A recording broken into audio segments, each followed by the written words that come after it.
दोस्तों, लुसेंट सामान्य ज्ञान जो है जिसमें सभी विषयों को कैप्सूल फॉर्म में दिया गया है और अधिक से अधिक डेटा जो है उसमें शामिल है हर पेज में।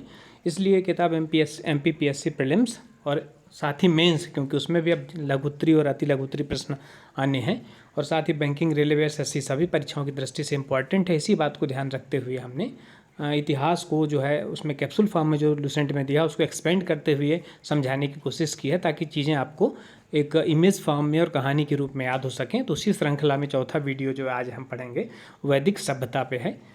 तो मैं आपको बता दूं कि आप सभी जानते हैं कि वेद 4 हैं हमारे यहाँ। सबसे पुराना वेद जो है वो ऋग्वेद है, फिर सामवेद, फिर यजुर्वेद और फिर अथर्ववेद। तो जो सबसे पुराना वेद है ऋग्वेद, उसका पीरियड अलग है, और जो शेष 3 वेद हैं उसका पीरियड अलग है, वो बाद के हैं। तो जो ऋग्वेद के समय का पीरियड है वो ऋग्वैदिक काल कहलाता है। वैदिक काल हम पढ़ रहे हैं, उसके 2 भाग हैं, पहला ऋग्वैदिक काल और दूसरा उत्तर वैदिक काल। तो ऋग्वेद का पीरियड ऋग्वैदिक काल, जिसकी समयावधि 1500 ईसा पूर्व से लेके 1000 ईसा पूर्व तक की है, और फिर दूसरा उत्तर वैदिक काल, जिसकी समयावधि 1000 ईसा पूर्व से लेके 600 ईसा पूर्व मतलब 600 BC तक है।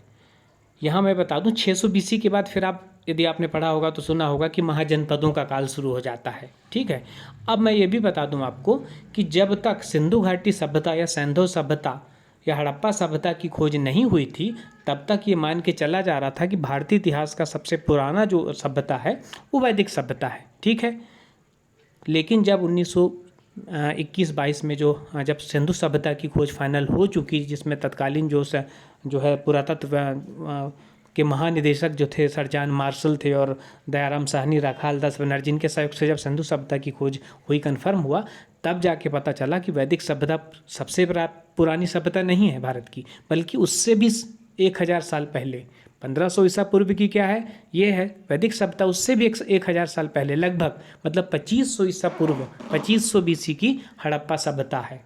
तो ये क्लियर हुआ हड़प्पा सभ्यता की खोज के बाद। तो आज की स्थिति में जब हम ये सारी खोजें हो चुकी हैं, तो आज की स्थिति में हमें जान रहे हैं कि प्राचीनतम सभ्यता सिंधु घाटी की है, जो लगभग 2500 ईसा पूर्व की है, और वैदिक सभ्यता जो है वो उसके बाद की है, जो लगभग 1500 ईसा पूर्व की है। अब हम ईसा पूर्व और ईसा के बाद जो है AC और BC और AD को थोड़ा समझ लें। तो ईसा पूर्व मतलब बिफोर क्राइस्ट, BC बोलते हैं इसको। और जैसे आप जानते हैं कि अभी 2021 चल रहा है, मतलब ईस्वी के बाद, जो ईसा के बाद की जो समय है वो कितना है, 2000। राउंड में हम देखें तो 2000 साल पूरे हो चुके हैं। अब जैसे हम वैदिक काल की बात करें तो ये 1500 BC की बात है, मतलब आज से हम कितनी पुरानी है वैदिक सभ्यता हम देखें तो 2000 साल ईसा के बाद का और 1500 साल ईसा के पहले का, मतलब 3500 साल। वैदिक सभ्यता कितनी पुरानी हुई, 3500 साल पुरानी ऋग्वैदिक काल या ऋग्वैदिक सभ्यता हुई। अब आगे चर्चा करें कि जो वैदिक सभ्यता के निर्माता थे वो आर्य थे। अब प्रश्न उठता है कि क्या आर्य भारत के निवासी थे या बाहर से आए थे। तो भारत के निवासी द्रविड़ थे, जो दक्षिण भारत में रहते हैं। आर्य एक्चुअल में मुख्य रूप से मध्य एशिया के थे, बाहर के थे। विभिन्न इतिहासकारों ने इनका मूल स्थान अलग अलग बताया है, लेकिन मैक्स मूलर का जो सिद्धांत है, मैक्स मूलर द्वारा दिया गया मत है कि आर्य मध्य एशिया के निवासी थे, ये सभी इतिहासकारों के बीच में लगभग सर्वमान्य है। और ये चूँकि मध्य एशिया के थे तो आप समझ सकते हैं कि ये कहाँ से होके आए होंगे। ये सिंध होके, पंजाब होके, इस क्षेत्र से ही, मतलब उत्तरी पश्चिमी सीमांत क्षेत्र से ही इन्होंने भारत में प्रवेश किया होगा। और इन्हीं के द्वारा निर्मित सभ्यता जो है ये वैदिक सभ्यता कहलाई। और आर्य का एक्चुअल में शब्द ही ऐसा है जो संस्कृत भाषा बोलते हैं। तो आर्य क्या होते थे, संस्कृत भाषा बोलते थे, और इनके द्वारा निर्मित सभ्यता वैदिक सभ्यता कहलाई। अब यदि हम आर्यों का पद सोपान देखें, पद सोपान ना बोल के हम इसको क्रम देख लें कि सबसे छोटी इकाई क्या थी, तो परिवार था। परिवार में पिता प्रमुख होता था, फिर गांव हुआ। तो आर्यों की दृष्टि से देखें तो क्या होता, सबसे छोटी इकाई जो थी वो कुल था। कुल को हम परिवार कह सकते हैं। इसके बाद कुल का जो प्रमुख होता था वो पिता, या कुलप भी कहते थे उसको, कुलप। कुल से क्या बना हुआ है, कुलप। फिर ग्राम होता था, ग्राम का प्रमुख क्या होता था, ग्रामणी। फिर विष का प्रमुख विस्पति। फिर जन का प्रमुख राजन। इस तरीके से श्रृंखला चलती थी। अधिकारियों में देखें तो पुरोहित और सेनानी, ये 2 मुख्य जो है अधिकारी उस समय ऋग्वैदिक काल में होते थे। उस समय आपने 2 जो है पुरोहितों के नाम भी सुने हैं, एक तो वशिष्ठ और दूसरा विश्वामित्र। वशिष्ठ को रूढ़िवादी कहा गया है और विश्वामित्र को उदार पुरोहित कहा गया है या माना गया है। और जो इसके मुख्य अधिकारी थे राजा सहित वो 12 होते थे। उनको क्या बोलते थे? राजा सहित जो 12 मुख्य अधिकारी थे उनको रत्नी बोलते थे। और रत्नी कौन कौन से हैं? तो सूतकार होता था, रथकार होता था, ये अन्य रत्नियों के नाम हैं। कुछ और शब्दावली है जो ऋग्वैदिक कालीन है। जैसे पूरब क्या होता था? तो दुर्गपति, जो दुर्गों का देखभाल करने वाला, दुर्ग का स्वामी, ये पूरब कहलाता था। स्पष्ट क्या होता था? तो जनता की गतिविधियों को देखने वाला गुप्तचर, मतलब गुप्तचर को हम उस काल ऋग्वैदिक कालीन शब्दावली क्या प्रयोग हुई है? स्पष्ट। ये शब्द कई बार प्रीलिम्स में डायरेक्टली पूछ लेता है एग्जाम में कि वैदिक कालीन इसका क्या तात्पर्य है, तो गुप्तचर है, इसलिए आपको इनको याद रखना है। फिर चूंकि उस समय जो शासक थे, अभी हम वैदिक सभ्यता के 2 पार्ट हमने जो देखा था ऋग्वैदिक कालीन, तो शुरू में हम अभी जो चर्चा कर रहे हैं वो ऋग्वैदिक काल पे चर्चा कर रहे हैं, और इसके बाद हम किस पे चर्चा करेंगे? उत्तर वैदिक काल पे। तो उस समय क्या थे, जो राजा थे वो अलग अलग देश के अलग अलग भागों में अलग अलग उनका नाम था। फॉर एग्जाम्पल, पूर्वी क्षेत्र में उनको सम्राट कहा जाता था, पश्चिमी क्षेत्र में स्वराष्ट्र कहा जाता था। देखिए अभी भी गुजरात जो पश्चिमी क्षेत्र है वो सौराष्ट्र कहलाता है, ठीक है। उत्तरी भाग में विराट कहा जाता था राजा को, मध्य में राजा ही कहा जाता था, और दक्षिण में भोज कहा जाता था। फिर बात आती है वाजपति क्या होता था? तो वाजपति गोचर भूमि, जो चरागाह भूमि होती है जिसको पास्चर लैंड बोलते हैं, उसका जो स्वामी होता था, उसका अधिकारी, उसको मैनेज करने वाला अधिकारी, वो वाजपति कहलाता था। उग्र क्या होता था ऋग्वैदिक काल में? तो उग्र से तो पता ही चल रहा है, पुलिस वैसे उग्र होती है काफ़ी। तो जो पुलिस अधिकारी हैं, अपराधियों को पकड़ने का जो काम करते थे, उनको क्या बोलते थे? उग्र बोलते थे। फिर बात आती है ऋग्वैदिक काल में किसी भी प्रकार का न्यायाधिकारी का उल्लेख नहीं है। मतलब जैसे आप आज देख रहे हैं न्यायपालिका स्वतंत्र है ना, स्वतंत्र निष्पक्ष न्यायपालिका की व्यवस्था है। और साथ ही क्या है, जो है इसका मतलब ये निष्पक्ष है। लेकिन उस समय क्या होता था, क्योंकि न्यायपालिका था ही नहीं ऋग्वैदिक काल में, बल्कि पुलिस जो है या उग्र जो है वही न्याय का कार्य करते थे। फिर बात आती है कि ऋग्वेद में किसी भी प्रकार का न्यायाधिकारी का उल्लेख नहीं है। इसके बाद बात आती है कि उस समय संस्थाएं कौन कौन सी थी? तो सभा और समिति 2 संस्थाएं थी। उसमें जो सभा थी वो विशिष्ट लोगों की, संभ्रांत लोगों की समिति थी। ये छोटी सभा होती थी। सभा जो है विशिष्ट लोगों की या संभ्रांत लोगों की थी, और इसमें संख्या कम होती थी क्योंकि स्पेशल लोग भर होते थे।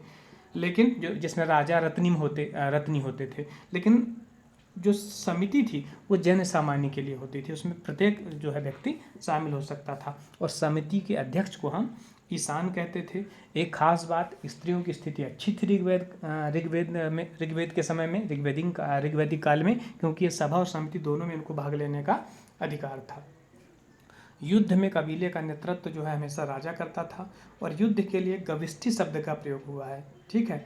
देखिए, और गविष्ठी का क्या मतलब है? गायों की खोज। मतलब उस समय आप सोचिए, युद्ध भी होते थे तो काहे के लिए होते थे? कई बार गायों को लेकर युद्ध होते थे, ठीक है। इसलिए उस युद्ध के लिए क्या शब्द प्रयुक्त किया गया है? गविष्ठी। आजकल तो आप पता है कि बाद में साम्राज्यवादिता की भावना आई, तो फिर भूमि को लेकर युद्ध हुए। जैसे आप फर्स्ट वर्ल्ड वार की बात करें, चाहे सेकंड वर्ल्ड वार की बात करें, जैसे जैसे देशों ने अपना वर्चस्व फैलाना शुरू किया। अभी आप हाल ही में देख रहे हैं, आप इजराइल और फिलिस्तीन हमास के बीच जो जंग छिड़ी हुई है, भूमि को लेकर ही छिड़ी हुई थी। चाहे वो भारत पाकिस्तान की बात हो, या जो है जम्मू कश्मीर की को लेकर हो, या चाइना से लेकर विवाद हो, अक्साई चीन को लेकर विवाद हो। लेकिन उस समय की जो बात है वो क्या होता था? गायों के लेकर, छोटी छोटी चीज़ों को लेकर विवाद होता था, क्योंकि अन्य चीज़ें, भूमि का तो उस समय इतनी ज़्यादा थी कि उस समय जो चाहा जाए, जहाँ चाहे, जितनी भूमि में चाहे उतना अधिकार कर ले। इसलिए युद्ध गायों के लिए होता था, इसलिए युद्ध के लिए गविष्ठी शब्द का प्रयोग किया गया है। ऋग्वेद में 7वें मंडल में एक युद्ध का उल्लेख है, दासराग युद्ध। मैं आपको बता दूं कि ऋग्वेद में जो दासराग युद्ध है जिसका उल्लेख 7वें मंडल में है, ये एकमात्र ऐतिहासिक घटना है। इसमें हुआ क्या था? एक तरफ राजा सुदास था और दूसरी तरफ 10 राजा थे, ठीक है। एक तरफ राजा सुदास और दूसरी तरफ 10 राजाओं के बीच युद्ध हुआ था। और कहाँ हुआ था? रावी नदी के किनारे। रावी का उस समय ऋग्वैदिक कालीन साहित्य में क्या नाम दिया है? परसुणी नदी के किनारे युद्ध हुआ था, जिसमें राजा सुदास विजयी हुआ था। फिर आता है, आप टेबल में यहाँ देख रहे हैं कि उपनिषद क्या होते हैं, उनकी संख्या कितनी है? तो 108 है। तो उपनिषद जो है इसमें धार्मिक मतों का दार्शनिक विवेचन है, आखिरी में इनकी रचना की गई उपनिषदों की, और 108 हैं। जैसे कुछ उपनिषद आपने सुने होंगे, मांडुक्य उपनिषद, कठोपनिषद, छांदोक्य उपनिषद, मुंडक उपनिषद, जिसमें मुंडक उपनिषद काफ़ी प्रसिद्ध है, क्योंकि अक्सर एक प्रश्न पूछता है कि सत्यमेव जयते ये कहाँ से लिया गया है, इसका उल्लेख सबसे पहले कहाँ हुआ है, तो कहाँ हुआ है, मुंडक उपनिषद में हुआ है। इसी तरीके से पुराणों की संख्या की बात की है तो 18 है, तो पुराण भी आपको 18 पते होने चाहिए, लेकिन कुछ प्रमुख पुराण जरूर पता होना चाहिए। जैसे सबसे पुराना पुराण या सबसे प्राचीन पुराण कौन सा है, तो मत्स्य पुराण है। ये किस काल का है इतिहास में, तो ये सातवाहन वंश जो आपने सुना होगा, सातवाहन पीरियड का है ये मत्स्य पुराण, और साथ में सर्वाधिक प्राचीन पुराण है जिसकी रचना सबसे पहले की गई। फिर एक है विष्णु पुराण, तो विष्णु पुराण किस काल का है, ये मौर्य काल का है। आप याद कैसे रखेंगे, क्योंकि आपको पता है कि मौर्य काल की जो स्थापना चंद्रगुप्त मौर्य ने की थी, उनमें मदद किसने किया था, उनकी विष्णुगुप्त या कौटिल्य या चाणक्य जिनको कहते हैं, उनका नाम क्या था, विष्णुगुप्त। तो उससे आप याद रखें कि विष्णु पुराण जो है वो संबंधित है मौर्य काल से। फिर एक वायु पुराण होता है, वायु पुराण किससे संबंधित है, तो वायु पुराण है गुप्त वंश से। अब इसको कैसे याद रखेंगे आप, गुप्त काल में जो चंद्रगुप्त दूती थे, जिसमें विक्रम बेताल था, हवा में उड़ता था, वायु में, तो उससे आप याद रखें कि वायु पुराण जो है इनसे संबंधित है गुप्त काल से। ठीक है, और भी कई पुराण है, गरुड़ पुराण है। फिर आता है वेदांगों की रचना, तो वेदांग एक्चुअल में वेदों के अंग है। वेदों को अच्छे तरीके से समझने के लिए, भली भांति समझने के लिए 6 अंगों की रचना की गई है। वेदांगों की संख्या कितनी है, 6 है। शिक्षा, कल्प, ज्योतिष, निरुक्त, छंद, ये जो हैं ये वेदांग हैं।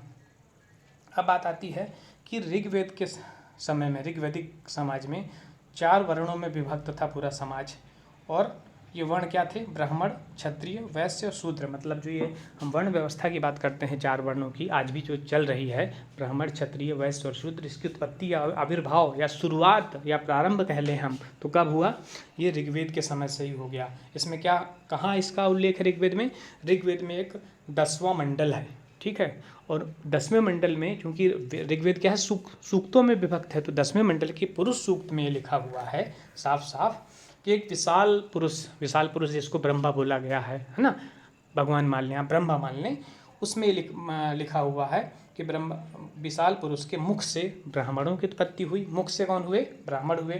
फिर जंघा से कौन हुए, क्षत्रिय हुए। भुजाओं से क्षत्रिय हुए, जंघाओं से क्या हुए, वैश्य हुए, और पैरों से किसकी उत्पत्ति हुई, शूद्र की उत्पत्ति हुई। ऐसा ऋग्वेद के 10वें मंडल के पुरुष सूक्त में लिखा हुआ है। फिर बात आती है, आर्यों का जो समाज है वो पितृ प्रधान था, मतलब परिवार का मुखिया पिता होता था, और समाज की सबसे छोटी इकाई पिता ही परिवार ही था, जिसको कुल कहा गया, और जिसके मुखिया को हमने कुलप कहा है। स्त्रियों की स्थिति अच्छी थी, वो अपने पति के साथ यज्ञ कार्य में भाग भी ले सकती थी। उस समय बाल विवाह और पर्दा प्रथा का प्रचलन भी नहीं था। इन सब चीज़ों से पता चलता है कि स्त्रियों की स्थिति ऋग्वैदिक कालीन समाज में अच्छी थी। साथ ही विधवा जिनके पति खत्म हो जाते थे, तो वो अपने जो है देवर से भी विवाह कर सकती थी। इसको नियोग प्रथा कहा गया है। स्त्रियों की शिक्षा दीक्षा का भी उस समय समुचित प्रबंध था।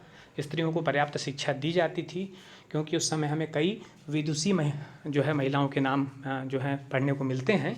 कई ऐसी महिलाएं हैं जिन्होंने काफ़ी विद्वता हासिल की थी, जैसे लोपामुद्रा है, घोषा है, सिकता है, अपाला है, ये काफ़ी विदुषी महिलाएं हैं। उत्तर काल, वैदिक काल में हम जब नाम पढ़ते हैं तो एक गार्गी का नाम हम पढ़ते हैं। गार्गी भी काफ़ी अधिक विदुषी थी, उनको भी पर्याप्त शिक्षा मिली हुई थी। उन्होंने याज्ञवल्क्य को वाद विवाद हेतु चुनौती दी थी। इससे पता चलता है कि महिलाओं में शिक्षा की स्थिति काफ़ी अच्छी थी। ऐसी महिलाएं जो जीवन भर जो है शादी नहीं करती थी, अविवाहित रहती थी, अमाजू कहलाती थी। और एक खास बात, जो व्यक्ति अपनी जीविका उपार्जन के लिए वेद और वेदांग पढ़ाते थे, उनको उपाध्याय कहा जाता था। ठीक है, आज भी आप देखो ब्राह्मणों में उपाध्याय सरनेम है, लेकिन आजकल क्या है, उत्तर वैदिक काल में जो क्या हुआ, ये जो वर्ण व्यवस्था है ये जन्म पे आधारित हो गई। मतलब उपाध्याय का कोई लड़का है तो वो भी उपाध्याय रहेगा, लेकिन उस समय ऐसा नहीं था। ऋग्वेद के समय में क्या था, कर्म पे आधारित थी। वर्ण किस पे आधारित थे, कर्म पे। यदि कोई वेद पढ़ाएगा तो उसको ब्राह्मण कहा जाएगा, उपाध्याय कहा जाएगा। यदि कोई बिजनेस करेगा तो उसको वैश्य कहा जाएगा, भले ही वो मतलब एक ही भाई। उस समय क्या हुआ था कि एक ही पता चले, एक ही पुत्र के 4 संतान हैं, एक ब्राह्मण है, एक वैश्य है, एक क्षत्रिय है, एक शूद्र है। क्यों? क्योंकि उनका व्यवसाय पता चला, जिसने जो व्यवसाय चुन लिया वो वर्ण का हो गया, क्योंकि जो वर्ण था किस पे था, व्यवसाय पे आधारित था। किस में, ऋग्वैदिक काल में। बाद में क्या हुआ, जो वर्ण है वो व्यवसाय से खत्म होकर क्या हो गया, जन्म पे आधारित हो गया, फिक्स हो गया कि भाई ब्राह्मण का लड़का है तो ब्राह्मण ही रहेगा कंटिन्यूअस। तो ये बात हुई उत्तर वैदिक काल में। जाति प्रथा वगैरह कठोर होती गई उत्तर वैदिक काल में। गोत्र का जो है उत्पत्ति हुई उत्तर वैदिक काल में। ये सब चीज़ें जो डिग्रेडेशन जिसको हम बोल सकते हैं समाज में, जो विभाजीकरण है, कॉम्प्लिकेशन है, सब किस में आए, उत्तर वैदिक काल में। ऋग वैदिक काल में समाज में ऐसा कुछ भी विसंगति नहीं थी। अब हम बात करें कि आर्यों का मुख्य पेय सोमरस था। ये नशीला पेय पदार्थ तथा वनस्पति से बनाया जाता था। वस्त्र जो है आर्य वो 3 प्रकार के पहनते थे, है ना, वास है, अधिवास है, उष्णीस है। और फिर कुछ दर्शन और उनके प्रवर्तकों के नाम याद रखना है आपको। 5-6 दर्शन है मुख्य रूप से। जैसे सब चारवाक दर्शन। चावाक दर्शन जो है नाम से स्पष्ट है कि इसको चारवाक नहीं दिया था। और ये भौतिकवादी दर्शन है, इसमें भौतिकता को बहुत ज़्यादा महत्व दिया गया है।